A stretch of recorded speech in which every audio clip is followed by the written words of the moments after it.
നമ്മൾ നേരത്തെ പറഞ്ഞ ഈ കോഡിൻ്റെ കാര്യത്തിലേക്ക് തന്നെ ഞാൻ തിരിച്ചു വരികയാണ്. തൊഴിലാളികളുടെ ആവശ്യമായിരുന്നു ഈ വേതന പരിഷ്കാരം ഉൾപ്പെടെയുള്ള തൊഴിൽ മേഖലയിലുള്ള ഒത്തിരി പരിഷ്കാരങ്ങൾക്ക് കാലമായിട്ടുണ്ട്, വേണം എന്നുള്ളത്. രണ്ടാമത്, 4 നൂറ്റാണ്ടിന് മുമ്പ് അടൽ ബിഹാരി വാജ്പേയിയുടെ ഭരണകാലത്ത് ആണ് രണ്ടാമത്തെ ലേബർ കമ്മീഷൻ രൂപീകരിക്കുന്നതും അത് റിപ്പോർട്ട് കൊടുക്കുന്നതും. അവരും നൽകിയ ശുപാർശകളിൽ ഈ പറഞ്ഞ മാറ്റങ്ങൾ ആവശ്യമുണ്ടായിരുന്നു. അതിനുശേഷം 2017 മുതൽ തുടങ്ങി വെച്ച ഒരു ആക്ടിവിറ്റി 8 വർഷം കഴിഞ്ഞ് അത് അതിൻ്റെ പരിസമാപ്തിയിൽ എത്തിയിരിക്കുമ്പോൾ ആ സമയത്താണ് ഈ കൃത്രിമമായ എതിർപ്പുകളും ബഹളങ്ങളും ഉണ്ടാക്കുന്നത്. ചർച്ച ചെയ്തിട്ടില്ല, ഞങ്ങളോട് അത് ചെയ്തിട്ടില്ല, ഇത് ചെയ്തിട്ടില്ല എന്ന് പറയുന്നത്. പക്ഷേ എല്ലാ തരത്തിലും തൊഴിലാളി സംഘടനകളോട്, തൊഴിലുടമകളോട്, പാർലമെന്റിന്റെ സ്റ്റാൻഡിംഗ് കമ്മിറ്റി, ലേബർ സെക്രട്ടറിമാരുടെ മീറ്റിംഗ്, ലേബർ മന്ത്രിമാരുടെ മീറ്റിംഗ്, എല്ലാ തരത്തിലുമുള്ള ചർച്ചകൾ സംസ്ഥാന തലത്തിലും ദേശീയ തലത്തിലും നടത്തിയിട്ട് അവിടെ എങ്ങും എതിർപ്പുകൾ പറയാതെ, അവിടെയെങ്കിലും അഭിപ്രായങ്ങൾ പറയാതെ, സംസ്ഥാനങ്ങളോട് റൂളുകൾ ഫ്രെയിം ചെയ്യാൻ പറഞ്ഞ സമയത്ത് അപ്പോൾ പോലും എതിർപ്പുകൾ ഉണ്ടാക്കാതെ ഈ അന്ത്യ നിമിഷത്തിൽ ഇത് കാണിക്കുന്നത് തൊഴിലാളി, നേരത്തെ അങ്ങ് പറഞ്ഞൊരു പോയിന്റ് ഞാനിപ്പോഴും ആവർത്തിക്കുകയാണ്, EMSന്റെ രേഖപ്പെടുത്തൽ 111ാമത്തെ പേജിൽ, അദ്ദേഹത്തിന്റെ പുസ്തകത്തിലെ 111ാമത്തെ പേജിൽ പറഞ്ഞത് തൊഴിലാളികൾ എന്ന് പറയുന്ന ഒരു ഉപകരണം മാത്രമാണ്. അവർക്ക് രാഷ്ട്രീയം നടപ്പിലാക്കുവാൻ വേണ്ടി, അവരുടെ അധികാര രാഷ്ട്രീയത്തിലേക്ക് എത്തുവാൻ വേണ്ടിയുള്ള ഒരു വെറും ആയുധം മാത്രമാണ്, പണിശാലയിലെ ആയുധം മാത്രമായിട്ടാണ് അവർ തൊഴിലാളികൾ. ഇതെങ്ങനെ തൊഴിലാളികൾക്ക് തിരിച്ചറിയാൻ പറ്റും? തിരിച്ചറിയിക്കുന്നത് എങ്ങനെ? വളരെ ഷോർട്ടായിട്ട് പറഞ്ഞാൽ, കഴിഞ്ഞ AITUCയുടെ അഖിലേന്ത്യാ സമ്മേളനത്തിൽ സെൻട്രൽ BMSന് വേണ്ടി ആലപ്പുഴ നടന്ന കോൺഫറൻസിൽ ഞാനാണ് പോയത്. അപ്പോൾ വിദേശികളെല്ലാം അതിൽ ഗസ്റ്റായിരിക്കുന്ന പ്ലാറ്റ്ഫോമിൽ AITUC അഖിലേന്ത്യാ തലത്തിൽ നടത്തിയ ഒരു പഠന റിപ്പോർട്ട് അവിടെ പ്രകാശനം ചെയ്തു. So what is the ultimate aim of AITUC, അതായിരുന്നു എൻ്റെ തീം. അപ്പം അതിൽ ഞാനെല്ലാം പറയുന്നില്ല, അതിൽ 4 വരി അതിൽ പറഞ്ഞിരിക്കുന്നത്, വളരെ പ്രസക്തമായ 4 വരി അതിൽ എഴുതി വെച്ചിരിക്കുന്നത് എന്താണെന്ന് ചോദിച്ചു കഴിഞ്ഞാൽ, we want to pull down the BJP RSS led Modi government. For that we have to propagate against the EVM machine. We want to bring back the ballot paper. ഇത് AITUCയുടെ അഖിലേന്ത്യാ സമ്മേളനത്തിലെ മോട്ടോ ആയി അവതരിപ്പിച്ച മീറ്റിംഗ് ഞാൻ പങ്കെടുത്ത ആളാണ്. തൊഴിലാളി സംഘടനയാണ്. ഇനി അടുത്തത് 2 ഉദാഹരണം കൊണ്ട് ഞാൻ സമർത്ഥിക്കുകയാണ്. എന്താണ് അവരുടെ ലക്ഷ്യം? മലയാള മനോരമയുടെ ദേശീയ ഡൽഹിയിൽ അതിൻ്റെ എഡിറ്റോറിയൽ ബോർഡ് നടത്തിയൊരു സംവാദം ഉണ്ടായിരുന്നു. 21-ാം തീയതിയാണെന്ന് എൻ്റെ ഓർമ്മ. മനോരമ അത് വളരെ കാര്യമായി പ്രസിദ്ധീകരിച്ചു. ഞാനും ശ്രീ കാനൻ രാജേന്ദ്രനും ഡൽഹിയിൽ നിന്നുള്ള AITUC പൊളിറ്റ് ബ്യൂറോ മെമ്പർ സിന്ധുവും ഒക്കെ ആയിരുന്നു അതിൽ പങ്കെടുത്തിരുന്നത്. അപ്പോൾ അവർ പരസ്യമായി ശ്രീമതി സിന്ധു പറഞ്ഞു, 2020 കർഷക സമരം ആരംഭിച്ചത്. രണ്ടാമത്തെ കോഡ് വരുന്ന സമയത്ത് കർഷക സമരം ആരംഭിച്ചു. ആ കർഷക സമരത്തിൻ്റെ 5ാം വർഷമായ 2025 നവംബർ 26 ഞങ്ങൾ അതേ കർഷകരെയും ഈ രാജ്യത്തെ തൊഴിലാളിയെയും യുവാക്കളെയും മാധ്യമപ്രവർത്തകരെ അടക്കം സംഘടിപ്പിച്ചുകൊണ്ട് ഞങ്ങളൊരു വലിയ പ്രക്ഷോഭത്തിലേക്ക് പോവുകയാണ്. ഇതിനകത്ത് എന്താ അടങ്ങിയിരിക്കുന്നത്? അപ്പോൾ അവരൊരു ടൂൾ നോക്കിയിരിക്കുകയാണ്. എന്താണ് ഒരുപക്ഷെ രാഷ്ട്രീയപരമായി ഈ രാജ്യത്തെ ഗവൺമെന്റിനെ അവർക്ക് താഴെ ഇറക്കാൻ കഴിയാത്തതിന് പല തരത്തിലുള്ള ടൂളുകൾ പ്രയോഗിക്കുകയാണ്. അപ്പം ഡീപ് സ്റ്റേറ്റ് അടക്കമുള്ള ടൂളുകൾ ഇവിടെ വന്നതിന് ശേഷം ഇതൊരു ടൂളായിട്ട് ഈ കോഡുകളെ കാണുകയാണ്. ഇവിടെയാണ് BMSന്റെ വളരെ വ്യക്തമായ അഭിപ്രായ വ്യത്യാസം മറ്റുള്ളവരുള്ളത്. നിങ്ങൾ ശരിയായി കാണൂ. ഞാൻ നേരത്തെ സൂചിപ്പിച്ചതുപോലുള്ള സോഷ്യൽ സെക്യൂരിറ്റിയെ സംബന്ധിച്ചും കോഡ് ഓൺ വേജിനെ മിനിമം വേജിനെ സംബന്ധിച്ചൊക്കെയുള്ള കാഴ്ചപ്പാട് അത് ശരിയാണെന്ന് പറയും. മറിച്ച് തെറ്റായതിന്, ഉദാഹരണത്തിന് 2 കോഡുകൾ BMSന് അഭിപ്രായ വ്യത്യാസമുണ്ട്, IR കോഡിൽ അഭിപ്രായ വ്യത്യാസമുണ്ട്. അതിൻ്റെ യൂണിയൻ രൂപീകരണത്തെ സംബന്ധിച്ചും സമരത്തെ സംബന്ധിച്ചും ത്രഷ് സംബന്ധിച്ചും 12 അഭിപ്രായ വ്യത്യാസങ്ങളുണ്ട്. അത് പരസ്യമായി രേഖപ്പെടുത്തിയിട്ടുണ്ട്. പക്ഷെ തെറ്റായ വ്യാഖ്യാനങ്ങൾ, ഉദാഹരണം പറഞ്ഞാൽ ഫാക്ടറി ആക്ടിന് അനുസരിച്ച് ഇപ്പോൾ തൊഴിലാളി 9 മണിക്കൂർ ജോലി ചെയ്യണം. ഇപ്പോൾ പ്രചരിപ്പിക്കുന്നത് IR കോഡിൽ, occupational safety and health code വന്നു കഴിഞ്ഞാൽ ഒരു തൊഴിലാളി 12 മുതൽ 16 മണിക്കൂർ ജോലി ചെയ്യണമെന്നാണ്. വളരെ തെറ്റാണ്. ആ ഓക്യുപ്പേഷണൽ സേഫ്റ്റി ആൻഡ് ഹെൽത്തിന്റെ ആദ്യത്തെ വാചകം തന്നെ there should be 8 hours in a day. ഇതാണ് അതിന്റെ വാചകം. പക്ഷെ ഫ്ലൈ ചെയ്യുന്നൊരു പൈലറ്റിന് വിമാനം പകുതിക്ക് നിർത്താൻ പറ്റുന്നില്ല. ഒരു ബസ് ഓടിക്കുന്ന ഡ്രൈവർക്ക് ബസ് പറയാൻ പറ്റുമോ? അപ്പൊ ഇത്തരം സന്ദർഭങ്ങളിൽ സാഹചര്യം അല്ലെ, അതാണ് അത്തരം സാഹചര്യങ്ങളിൽ അയാൾ 12 മണിക്കൂർ വരെ ജോലി ചെയ്യാൻ. പക്ഷെ അങ്ങനെ ആണെങ്കിലും അതിൽ വ്യവസ്ഥ ചെയ്തിട്ടുണ്ട്, ഒരു കാരണവശാലും ആഴ്ചയിൽ 48 മണിക്കൂറിലധികം ഒരു തൊഴിലാളി ജോലി ചെയ്യാൻ പാടില്ല. ഇതാണ്. അപ്പൊ ഇതിനെ തെറ്റായിട്ട് വ്യാഖ്യാനിക്കുകയാണ്. ഒരു ദിവസം ജോലി ചെയ്തില്ലെങ്കിൽ പണി മുടക്കിയാൽ 8 ദിവസത്തെ വേജസ് കട്ടി ഇപ്പോൾ ഉള്ള നിയമമാണ്. ഇതൊന്നും പഴയ നിയമങ്ങളല്ല. പക്ഷെ പുതിയ നിയമം എന്ന് പറയുന്നത് ഇപ്പൊ നമുക്ക് പബ്ലിക് യൂട്ടിലിറ്റി സർവീസ്, അപ്പോൾ അവശ്യ സർവീസുകളിൽ പണി മുടക്കണമെങ്കിൽ 14 ദിവസം നോട്ടീസ് കൊടുക്കാതെ പണി മുടക്കാൻ പറ്റില്ല. ഇതിനെ ജനറൈസ് ചെയ്തു. ഇപ്പം നിങ്ങൾക്ക് ഒരു സ്ഥലത്തും നോട്ടീസ് കൊടുക്കാതെ പണി മുടക്കാൻ കഴിയില്ല എന്നാണ് ഇപ്പോഴത്തെ വ്യവസ്ഥ. ഇതിൽ രണ്ടഭിപ്രായം ഉണ്ടാവും. അപ്പൊ ത്രഷോൾഡ് കൊണ്ടുവന്ന ചില മേഖലകളെ സംബന്ധിച്ച്, ചില നിയമങ്ങളെ സംബന്ധിച്ച് അത് BMS പരസ്യമായ നിലപാടാണ് സ്വീകരിച്ചിരിക്കുന്നത്. ശ്രീ മൻസുഖ് മാണ്ഡവ്യ ലേബർ മിനിസ്റ്റർക്ക് ഇത് രേഖാമൂലമായി കൊടുത്തിട്ടുണ്ട്. അപ്പൊ ഇവിടുത്തെ പ്രശ്നം ഈ തൊഴിലാളി സംഘടനകൾ സംയുക്തമായി ഇന്ത്യയിൽ ശരിയും തെറ്റും വേർതിരിച്ച് കണ്ടുകൊണ്ടുള്ള നിലപാടെടുക്കാത്തതിന്റെ അടിസ്ഥാനത്തിൽ സംഭവിക്കുന്നത് ട്രേഡ് യൂണിയന്റെ ശക്തിയെ ക്ഷയിക്കുകയാണ് ചെയ്തത് ആകെയുള്ളത്. അതിന് പ്രധാന കാരണം മറ്റ് പ്രതിപക്ഷ ട്രേഡ് യൂണിയനാണ്, ഞാൻ നിലപാടാണ്. മാത്രമല്ല 1991 അന്നത്തെ നമുക്കറിയാം രാജീവ് ഗാന്ധിയുടെ മരണത്തിന് ശേഷം നടന്ന തെരഞ്ഞെടുപ്പാണ്. രാഷ്ട്രീയ വനവാസം പ്രഖ്യാപിച്ച് തന്റെ ബെഡ്റോളും ഒരു കയ്യിൽ ഒരു സൂട്ട് കേസുമായി ഹൈദരാബാദിൽ നടന്നു പോകുന്ന അന്നത്തെ റാവുവിന്റെ പടം, മുൻ ആഭ്യന്തരമന്ത്രിയുടെ പടം കേരള കൗമുദി അന്ന് പ്രസിദ്ധീകരിച്ചു. ആരും ഇല്ലായിരുന്നു സെക്യൂരിറ്റി. പക്ഷെ അദ്ദേഹം തിരിച്ചു വന്ന ഇന്ത്യയുടെ പ്രധാനമന്ത്രിയായിട്ടാണ്. അദ്ദേഹം തിരിച്ചു വരുമ്പോൾ കോൺഗ്രസിന് ആകെ ഉണ്ടായി 232 സീറ്റായിരുന്നു കോൺഗ്രസിന്. 36 MP-മാരുണ്ടായിരുന്നു CPM-ന്, 21 സീറ്റ് ഉണ്ടായിരുന്നു CPI-ക്കും ഇടതുപക്ഷത്തിനും.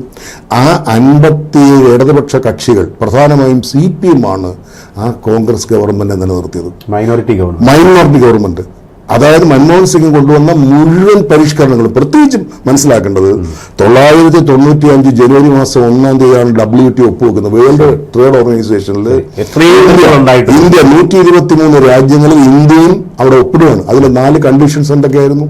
ഡീനാഷണലൈസേഷൻ, devaluation, ഡീഇൻഫ്ലേഷൻ, deregulation. The notorious 4 Ds എന്നാണ് ഡേവിഡ് വിശേഷിപ്പിച്ചത്.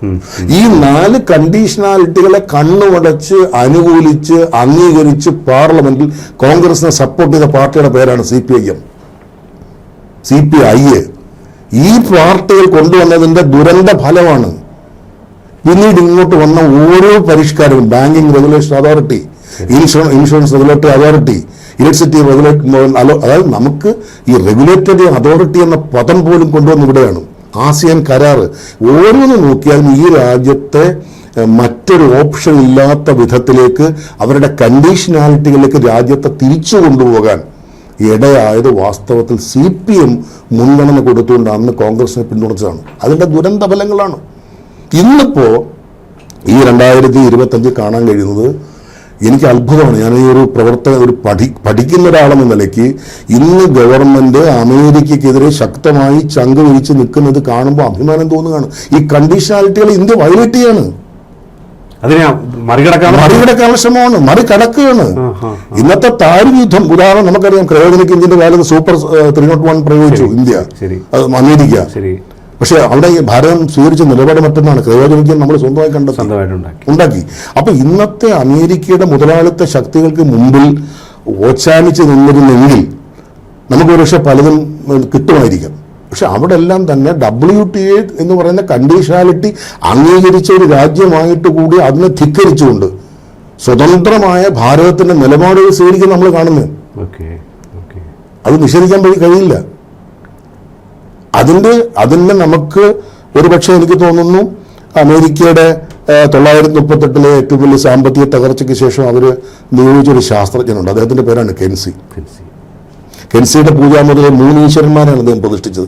കളവ്, ചതിവ്, വഞ്ചന. ഇതായിരുന്നു അദ്ദേഹത്തിന്റെ തൊണ്ണൂറുത്തിയുള്ളത്.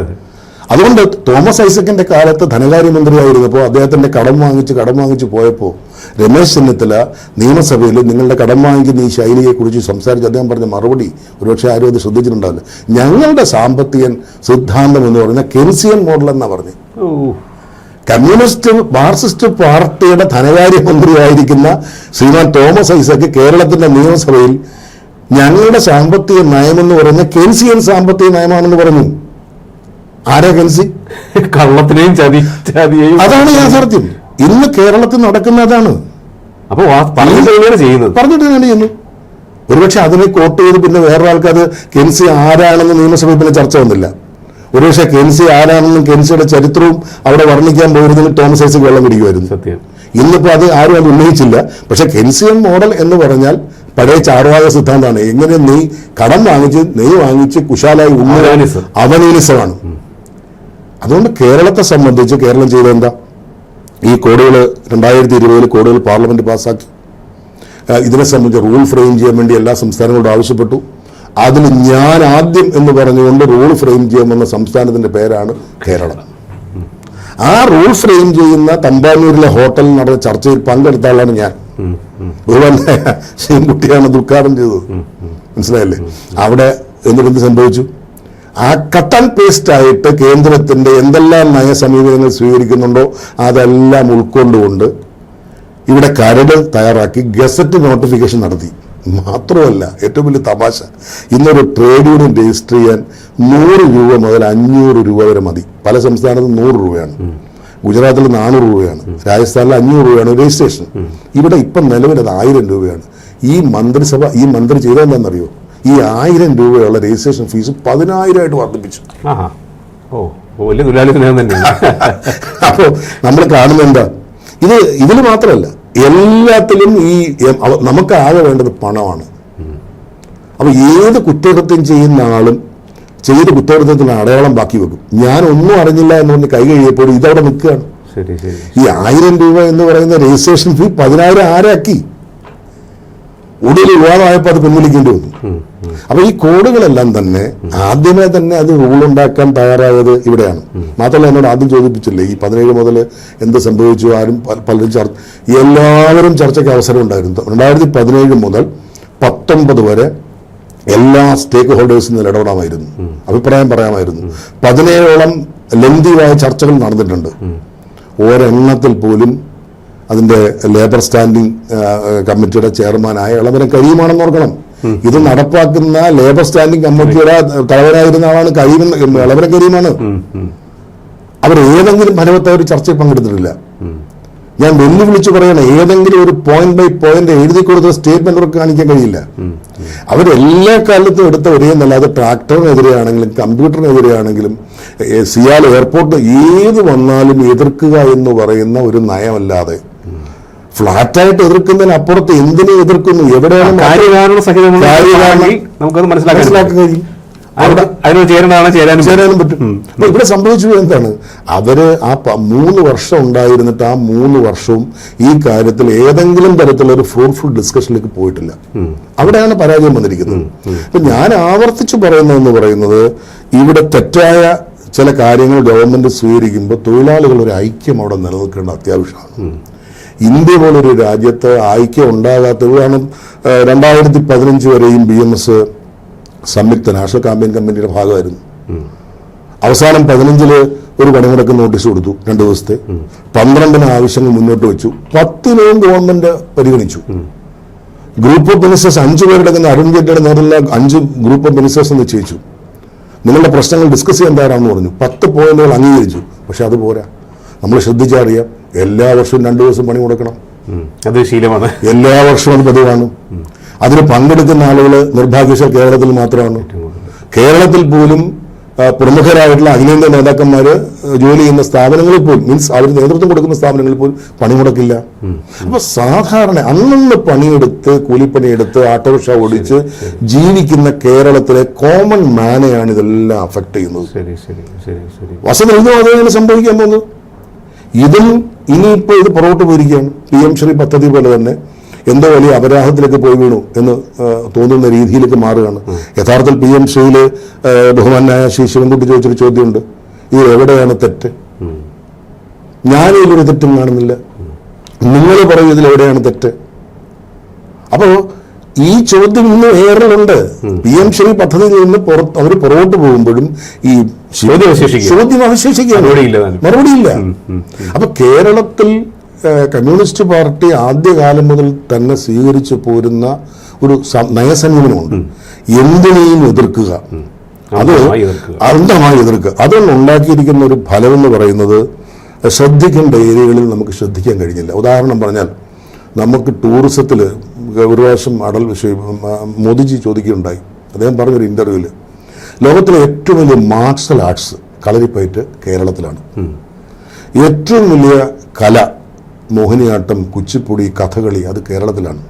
ഇന്ത്യത്തെ ആദ്യത്തെ മുസ്ലിം പള്ളി കേരളത്തിലാണ്. ഇന്ത്യത്തെ ആദ്യത്തെ ക്രിസ്ത്യൻ പള്ളി കേരളത്തിലാണ്. സാക്ഷാൽ ഭഗവാൻ 4 യുഗങ്ങളാണ്, കൃതം, ത്രേതായുഗം, ദ്വാപരം, കലിയുഗം. അതില് ശ്രീകൃഷ്ണൻ സ്വന്തം കൈകൊണ്ട് രാമായണ കാലം മുതൽ രാമൻ സ്വന്തം കൈകൊണ്ട് പൂജിച്ചിരുന്ന പാതാളശിലയിലുള്ള വിഗ്രഹം ത്രേതായുഗത്തിന് ശേഷം ദ്വാപരത്തിൽ കൃഷ്ണന്റെ മുറി വരികയും ദ്വാപരത്തിന് ശേഷം കലിയുഗത്തിൽ വരികയും ചെയ്ത് ഗുരുവായൂരായിരുന്നു. ആ ക്ഷേത്രത്തിന്റെ പ്രാധാന്യം പറഞ്ഞാൽ മതി. ശബരിമല ഇവിടെയാണുള്ളത്. 44 സുന്ദരമായ നദികൾ ഇവിടെയാണുള്ളത്. ഏറ്റവും മനോഹരമായ അഡ്വഞ്ചറസ് ആയിട്ടുള്ള ഹില്ലുകൾ ഇവിടെയാണുള്ളത്. നിങ്ങൾക്കില്ലാത്ത ഒന്നാണ് നേതൃത്വമില്ല എന്ന് പറഞ്ഞു. ഇതാണ് വാസ്തവത്തിൽ പ്രശ്നം. ഇപ്പം നാളികേരം, ഞാൻ കുപ്പസ്വാമി എന്ന് പറഞ്ഞ കെയർ ബോർഡിന്റെ ചെയർമാൻ BMS ഓഫീസിൽ വന്നിരുന്നു. അദ്ദേഹം പറയാണ്, സ്വർണം പോലുള്ള ചകിരിയാണ് ഇപ്പോൾ തമിഴ്നാട്ടിൽ നിന്ന് വരുന്നത്. കേരളത്തിൽ ചകിരി കിട്ടാനില്ല. ചകിരി ഇമ്പോർട്ട് ചെയ്യണം എന്നാണ് ചെയ്ത്. ചകിരി കിട്ടാനില്ല. 1ാം സ്ഥാനത്തുണ്ടായിരുന്ന നാളികേരം 4ാം സ്ഥാനത്ത് പോയി. നമ്മളെക്കാൾ മുമ്പിൽ പോയി തമിഴ്നാടും മറ്റു സംസ്ഥാനങ്ങളും. ഏറ്റവും ദുഃഖം എന്ന് പറയുന്നത് ചെമ്മീൻ കയറ്റുമതിയിൽ ഇന്ന് കേരളം ദയനീയമായി പുറകോട്ട് പോയി. വെള്ളം പോലും ലഭ്യമല്ലാത്ത ആന്ധ്രയിൽ കൃത്രിമ ജലാശയങ്ങൾ ഉണ്ടാക്കി അവിടെയാണിന്ന് 35% കയറ്റുമതി നടക്കുന്നത്. ആന്ധ്രയിൽ നിന്നാണ് കയറ്റുമതി നടക്കുന്നത്. അവിടെ 4ാം സ്ഥാനത്ത് പോയി. അപ്പം നമ്മൾ ടൂറിസം, ചെമ്മീൻ കയറ്റുമതി, അല്ലെങ്കിൽ നാളികേരം, ഇങ്ങനെ നമുക്ക് ഏതെല്ലാം മേഖലയിൽ നമുക്ക് മുന്നോട്ട് പോകാൻ കഴിയുമായിരുന്നു ആ മേഖലകളിലെല്ലാം നമ്മൾ പുറകോട്ട് പോയി. എവിടെയാണ് നമ്മുടെ മുമ്പിലെ സാധ്യത? അപ്പം നമ്മുടെ വ്യവസായശാലകൾ ഓരോന്നായി ഞാൻ നേരത്തെ സൂചിപ്പിച്ചു, അതാത് ജില്ലകളിലെ ഭൗതിക റിസോഴ്സുകൾ ഉപയോഗിച്ചുകൊണ്ട് അതാത് ജില്ലകളിൽ കളിമൺ വ്യവസായം ആയിക്കൊള്ളട്ടെ, മൈക്ക വ്യവസായം ആയിക്കൊള്ളട്ടെ, ഗ്ലാസ് വ്യവസായം ആയിക്കൊള്ളട്ടെ, അത്തരത്തിൽ വ്യവസായങ്ങൾ ഫലപുഷ്ടമായി നിന്നൊരു സംസ്ഥാനമാണിത്. അത് പുറകോട്ട് പോയി. വാസ്തവത്തിൽ നമ്മളിപ്പോൾ പറഞ്ഞതിനകത്തുനിന്ന് ഞാൻ മനസ്സിലാക്കുന്ന ഒരു കാര്യം, ഈ ചൂഷിതരാണ് തൊഴിലാളികൾ, അവരെ സംഘടിതമായി നിന്നിട്ട് അവർക്ക് വേണ്ട രക്ഷ കൊടുക്കേണ്ടതാണ്, ചുമതലയാണ് ഞങ്ങളുടെ എന്നൊക്കെ പറഞ്ഞ് വന്ന ആൾക്കാർ അവരിപ്പോൾ കടുത്ത ചൂഷകരായി. അതിന് ഏറ്റവും വലിയ ഉദാഹരണമല്ല ആശാമാരുടെ സമരം. ആശാവർക്കർമാർ സമരം ചെയ്ത സമയത്ത് ഇപ്പോൾ അവർ പറഞ്ഞത് സ്കീം വർക്കേഴ്സിനെയൊക്കെ ഒഴിവാക്കിയെന്ന്. ആശാവർക്കർമാരുടെ സമരം നടന്ന സമയത്ത് ഞാനും BMSന്റെ സംസ്ഥാന ജനറൽ സെക്രട്ടറി ശ്രീമാൻ GK അജിത്തും കൂടെ MP രാജേഷ് മന്ത്രിയെ കണ്ടു, വീണ ജോർജ് മന്ത്രിയെ കണ്ടു, ശിവൻകുട്ടി മന്ത്രിയെ കണ്ടു. മുഖ്യമന്ത്രിയെ കാണാൻ ശ്രമിച്ച് നടന്നില്ല. ഞങ്ങൾ ആവശ്യപ്പെട്ടു, നിങ്ങളുടെ സംയുക്ത മീറ്റിംഗ് വിളിച്ചു കൂട്ടി ആ സാധുക്കൾക്ക് എന്തെങ്കിലും ഒന്ന് വർധന കൊടുക്കുക. 50 പൈസ കൊണ്ട് ഞങ്ങൾ കൂട്ടാൻ തയ്യാറല്ലെന്നായിരുന്നു ഇടതുപക്ഷ ഗവൺമെന്റ് നിലപാട്. ശ്രീമാൻ ആലത്തറ ആനന്ദൻ എന്ന് ജീവിച്ചിട്ട് അദ്ദേഹം മരിച്ചുപോയി. അദ്ദേഹം പ്ലാന്റേഷനിൽ, അദ്ദേഹം CITUവിൻ്റെ സംസ്ഥാന പ്രസിഡന്റായിരുന്നു. ഞങ്ങൾ ഒന്നിച്ച് സെക്രട്ടേറിയറ്റിൽ നിന്നപ്പം അദ്ദേഹം പ്രസംഗിച്ചു. 920 അദ്ദേഹം പ്രസംഗിച്ചു. അതായത് സാധുക്കളായ ഈ തോട്ടം തൊഴിലാളികളുടെ വോട്ടുകൂടെ വാങ്ങിച്ചാണ് ഈ ഗവൺമെന്റ് അധികാരത്തിൽ വന്നത് എന്ന് മറക്കരുതെന്ന് പറഞ്ഞു. കാരണം എന്താ അറിയൂ, ചോർന്നൊലിക്കുന്ന ലയങ്ങൾ ഞങ്ങൾ അധികാരത്തിൽ വന്നാൽ അതെല്ലാം പക്ക വീടുകളാക്കുമെന്ന് പറഞ്ഞു. ഒരു ലയവും പുതുക്കിപ്പെടുന്നില്ല. ഒരു ലയവും. ഒരു കാഷ്യൂ ഫാക്ടറിക്കും അവിടെ ഒരു ജീവൻ നൽകാൻ അവർക്ക് കഴിഞ്ഞില്ല. ഒരു കയർ തൊഴിലാളിക്കും ആശ്വാസം നൽകാൻ അവർക്ക് കഴിഞ്ഞില്ല. സർക്കാർ മേഖലയിലെ പങ്കാളിത്ത പെൻഷൻ പിൻവലിച്ച് അവിടെ സ്റ്റാറ്റ്യൂട്ടറി പെൻഷൻ ഒന്നും ചെയ്തില്ല. അവർക്ക് കിട്ടേണ്ട DA ഇല്ല. അവർക്ക് കിട്ടേണ്ട ഏറ്റവും സുപ്രധാനമായി ഒരു പേ കമ്മീഷൻ വരുമ്പോൾ കിട്ടുന്ന ബെനിഫിറ്റ് ഉണ്ട്, അതിൻ്റെ ഫിക്സേഷൻ ബെനിഫിറ്റ്, അത് എടുത്തു കളഞ്ഞു. അങ്ങനെ നോക്കിയാൽ ഈ KSRTC നമുക്കറിയാമല്ലോ, മാന്യമായ KSRTC നടത്തിക്കൊണ്ടുപോകാൻ പറ്റുന്നില്ല. മുഖ്യമന്ത്രി ഇന്നലെ മീറ്റിംഗ് വിളിച്ചു. ഈ 2020 ഈ നിയമങ്ങൾ വന്നു കഴിഞ്ഞപ്പോൾ അവർ തെറ്റിദ്ധരിച്ചുകൊണ്ട് ഒരു മീറ്റിംഗ് വിളിച്ചിട്ട് അദ്ദേഹം പറഞ്ഞു, നമുക്ക് KSRTCയിൽ 12 മണിക്കൂർ ജോലി സമയമാക്കണം.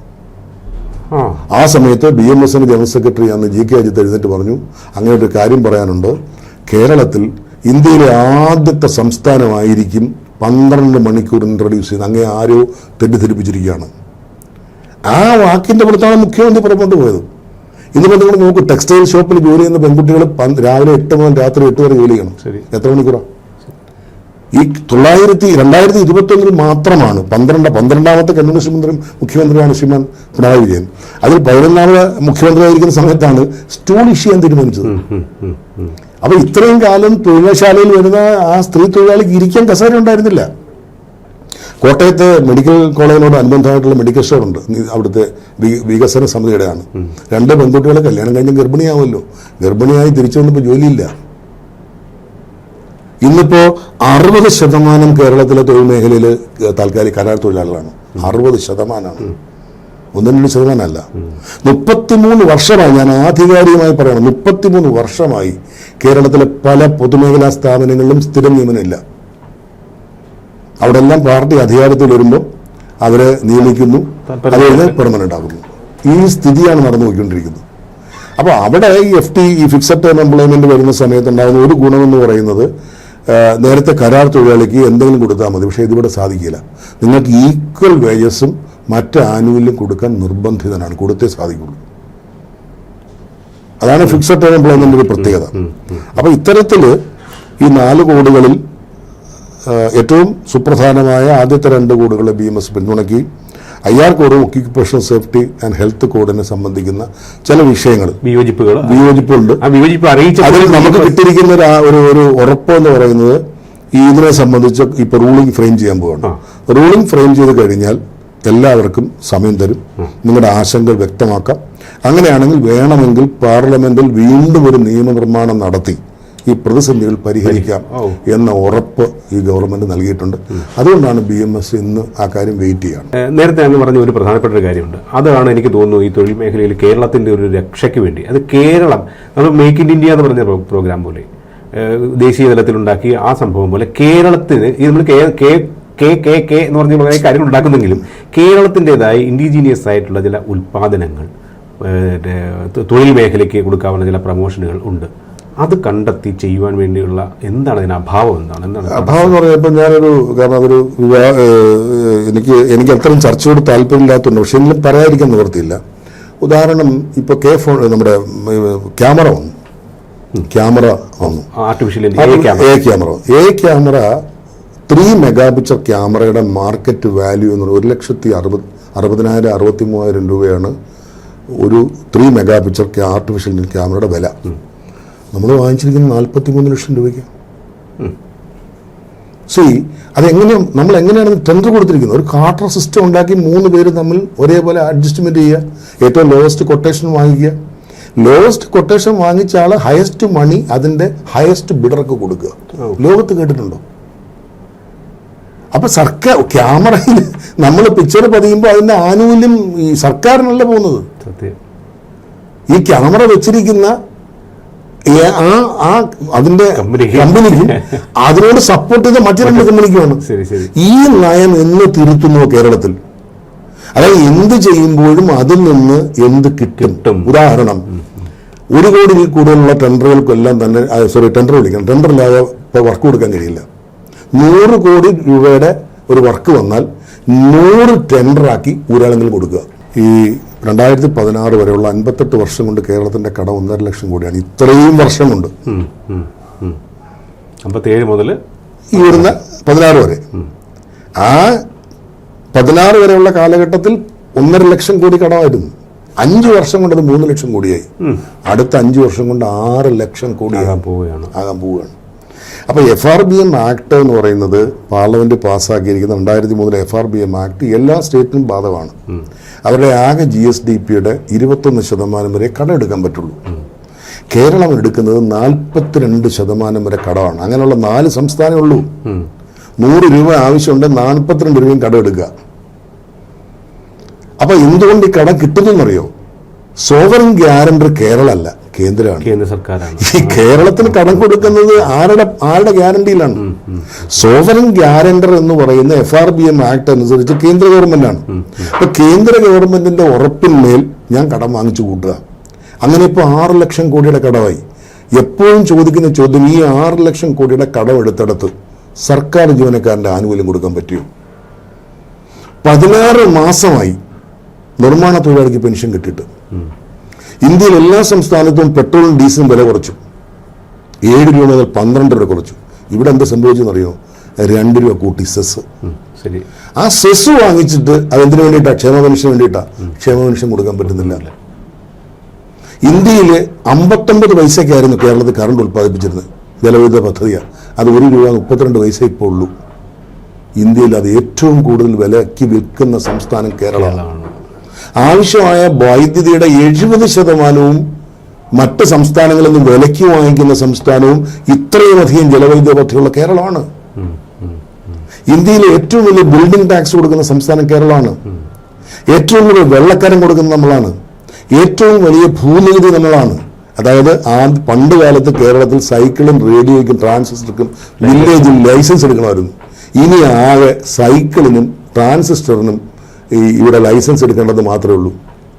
ഇന്ത്യയിൽ ഒരു സ്റ്റേറ്റും ഇത്രമാത്രം ഭീകരമായിട്ടുള്ള ഒരു അവസ്ഥയിലെത്തിയിട്ടില്ല. അപ്പൊ അരിയുടെ വിലയെക്കുറിച്ച് ചോദിക്കുമ്പം രാജീവ് കഴിഞ്ഞ ദിവസം മന്ത്രി പറഞ്ഞൊരു മറുപടിയുണ്ട്. ഈ ആത്മനിഷ്ഠ ഘടകത്തെ മാറ്റി നിർത്തിക്കൊണ്ട് വ്യക്തിനിഷ്ഠ ഘടകത്തെ മാറ്റി നിർത്തിക്കൊണ്ട് ആത്മനിഷ്ഠ ഘടകത്തെയോ വിലയിരുത്താൻ. അതുകൊണ്ട് ആത്മനിഷ്ഠ ഘടകത്തെ വ്യക്തിനിഷ്ഠ ഘടകവുമായി സമഞ്ജസിപ്പിച്ചൊരു നയമാണെന്ന്. ഇത് ആർക്ക് മനസ്സിലാവും? ഈ അരിയുടെ വില ചോദിക്കുന്ന ഈ താത്വികമായ അവലോകനത്തിൽ ഇവരാരും പുറമോട്ട് പോകുന്നില്ല. ഈ നയം മാറ്റി. ഇപ്പൊ ഞാൻ ഉദാഹരണം പറയാം. ഞാൻ സാധാരണക്കാരനാണ്. കേരളത്തിലെ വേസ്റ്റ് ലാൻഡ് യൂട്ടിലൈസേഷനെ കുറിച്ച് ചിന്തിച്ചാൽ മതി. 11 ഇന്ന് കശുവണ്ടിയുടെ വില എത്ര? കശുവണ്ടിക്ക് എന്ന മാർക്കറ്റില്ലേ? 11 കശുവണ്ടി മുതലാളിമാർ കേരളത്തിൽ ആത്മഹത്യ ചെയ്തു. ആരും ചർച്ച ചെയ്തോ? അപ്പൊ നമുക്ക് നമ്മുടെ പരമ്പരാഗത വ്യവസായങ്ങളുണ്ട്. നമ്മുടെ ടൂറിസം എന്ന് പറയുന്നത് ഞാൻ ആദ്യം സൂചിപ്പിക്കും, ഏറ്റവും വലിയ സർക്യൂട്ടാണ്. കേരളം മുഴുവൻ ഒരു ടൂറിസം ഡെസ്റ്റിനേഷനാണ്. അപ്പൊ നമുക്ക് നമ്മുടേതായിട്ടുള്ള റിസോഴ്സസ് ഉപയോഗിച്ച് നടന്നു കിടക്കുന്ന പല സ്ഥാപനങ്ങളെ സംബന്ധിച്ച് ഇപ്പം ഞങ്ങളൊരു കമ്മിറ്റി വെച്ചിരിക്കുകയാണ്. എങ്ങനെ നമുക്ക് തുറന്നു പ്രവർത്തിക്കാൻ കഴിയും? ജപ്പാനെ പുനർനിർമ്മിച്ച റിലവൻസ് വ്യവസായം കേരളത്തിലുണ്ട്. ആ കേരളത്തിൽ ഇന്ന് അതിൻ്റെ തൊഴിലാളികൾക്ക് ആനുകൂല്യം പോലും കൊടുക്കുക അടച്ചിട്ടിരിക്കുകയാണ്. അപ്പം നമ്മളുടെ കൂട്ടായ ഒരു പരിശ്രമം ഈ കേരളത്തിൻ്റെ, ഞാൻ പലപ്പോഴും പറയാറുള്ളത്, കേരളത്തെ എങ്ങനെ മുന്നോട്ട് നയിക്കാം, അതിൻ്റെ സാമ്പത്തികമായ ഒരു ചർച്ച എങ്ങനെ കൊണ്ടുപോകാം. പക്ഷേ മാധ്യമങ്ങളെല്ലാം ശ്രദ്ധിക്കുമ്പോൾ ഇന്ന് കേരളത്തെ മുന്നോട്ട് കൊണ്ടുപോകാനുള്ള ചർച്ചയല്ല. കേരളത്തിലെ ഇപ്പോഴത്തെ ഏറ്റവും വലിയ ചർച്ച എന്താ വെച്ചാൽ രാഹുൽ മാങ്കൂട്ടത്തിൻ്റെ ഒളിജീവിതമാണ്. അപ്പം നമ്മൾ ഇങ്ങനെയുള്ള കാര്യങ്ങൾക്ക് അപ്പുറത്ത് കേരളത്തിൻ്റെ, ഞാൻ രാഷ്ട്രീയം അഡ്രസ്സ് ചെയ്യപ്പെടുക എന്നുള്ളതല്ല, ഇത് മതധ്രുവീകരണത്തിനും അധികാരം പിടിക്കാനുള്ള വ്യഗ്രതയിൽ കേരളം എന്ന് പറയുന്ന ഭൂമികയെ വാസ്തവത്തിൽ നമ്മൾ മറന്നു പോവുകയാണ്. അതിന് നിർഭാഗ്യവശാൽ ഏറ്റവും കൂടുതൽ വില കൊടുക്കേണ്ടത് സാധാരണ തൊഴിലാളികളാണ്. ഇവിടെ കാര്യമായ കൂലിയോ വേലയോ ഇല്ല എന്നുള്ളതാണ് പരമാർത്ഥം. അതുകൊണ്ടാണ് ചെറുപ്പക്കാർ മുഴുവൻ ഈ സംസ്ഥാനം വിട്ടുപോകുന്നത്. വല്ലാത്തൊരു ദുരവസ്ഥയാണ്. മാത്രമല്ല ഒന്നിനും നമുക്ക് വ്യവസ്ഥയില്ല. ഇപ്പോൾ 42 ലക്ഷം തൊഴിലാളികൾ, ഇതര സംസ്ഥാന തൊഴിലാളികൾ കേരളത്തിലുണ്ട് എന്ന് ഗുലാത്തി സ്റ്റഡിയാണ് പറയുന്നത്, തിരുവനന്തപുരത്തുള്ള. പക്ഷേ റെക്കോർഡ് ചെയ്യപ്പെട്ടിരിക്കുന്ന 5,20,000 പേരേ ഉള്ളൂ രേഖാമൂലം സർക്കാരിൻ്റെ പക്കൽ അറിവുള്ളത്. 12 ലക്ഷം ആളുകൾ കേരളത്തിൽ പെർമനന്റ് റെസിഡൻസ് ആണ്, ഇതര സംസ്ഥാന തൊഴിലാളികൾ. എങ്ങനെ ഇത് പൊരുത്തപ്പെടും? 5,20,000 ആളുകൾ രേഖാമൂലം സർക്കാരിൻ്റെ പക്കൽ നിൽക്കുകയും 12 ലക്ഷം ആളുകൾ ഇവിടെ സ്ഥിരം രജിസ്ട്രേഷൻ, ഇവിടെ പെർമനന്റ് റെസിഡൻറ്റുമായി എങ്ങനെ യോജിക്കുന്നത്? അപ്പം നമ്മളെ സംബന്ധിച്ച് ഇന്നൊരു അരാജക ഭൂമിയായി. 169 കൊലപാതകമാണ് കേരളത്തിൽ ഇതര സംസ്ഥാനക്കാരൻ ചെയ്തിരിക്കുന്നത്. ഏറ്റവും അവസാനത്തെ കൊലപാതകം കോട്ടയത്ത് നെഞ്ചത്ത് കോടാലി വെച്ച് കൊത്തി അരിയുകയായിരുന്നു. ഇങ്ങനെയുള്ള ക്രൂരമായ കൊലപാതകങ്ങൾ. അപ്പോൾ ഇത് നമ്മളൊരു മൈഗ്രന്റ് സ്വഭാവമുള്ള സ്റ്റേറ്റ് ആണെങ്കിൽ പോലും ഇവിടെ വരുന്നവരാരാന്നറിയില്ല. അപ്പോൾ ഇന്നത്തെ പ്രശ്നം എന്താ? ഇവിടെ മറ്റ് പലയിടത്തു നിന്നും ബംഗ്ലാദേശും മ്യാൻമറും അടക്കമുള്ള സംസ്ഥാനങ്ങളിലെ ക്രിമിനലുകൾക്കുള്ള താവളം, മയക്കുമരുന്നിൻ്റെ ഹബ്ബ്, എന്ത് അരാജകവാദവും നമുക്കാകാം. താലിയറക്കൽ സമരം, ചുംബന സമരം, ആർത്തവ സമരം, ഇതൊക്കെ അല്ലാതെ കേരളത്തെ മുന്നോട്ട് നയിക്കാനുള്ള ഒരു രീതിയിലുള്ള കാഴ്ചപ്പാടുകളാണ് വരേണ്ടത്. അതുകൊണ്ട് BMSനെ സംബന്ധിച്ച് ഈ കാര്യത്തിൽ വളരെ വ്യക്തമായ കാഴ്ചപ്പാടുണ്ട്. സർക്കാരിൻ്റെ നയം തിരുത്തണം. ഇതിന് ശരിയായി ഉൾക്കൊള്ളാൻ കഴിയണം. അവിടെ പോരായ്മകൾ സംയുക്തമായി, അത് BMS തയ്യാറാണ്, സംയുക്തമായി മുന്നോട്ട് പോയി അതിനെ നേരിടാൻ തയ്യാറാകണം. അങ്ങനെ വന്നാൽ, ഒരു ശരിയായ ചർച്ച നടന്നാൽ ആ പക്ഷത്ത് BMS ഉണ്ടാകും എന്നാണ് എനിക്ക് ഇക്കാര്യത്തിൽ പറയാനുള്ളത്. ഇത്രയും നേരം രഞ്ജൻ ബോബയ്ക്ക് വേണ്ടി സംസാരിച്ച അങ്ങേക്ക് നമസ്കാരം. നമുക്ക് വീണ്ടും ഇനി കാണാൻ കഴിയട്ടെ എന്ന് പ്രാർത്ഥിച്ചുകൊണ്ട്.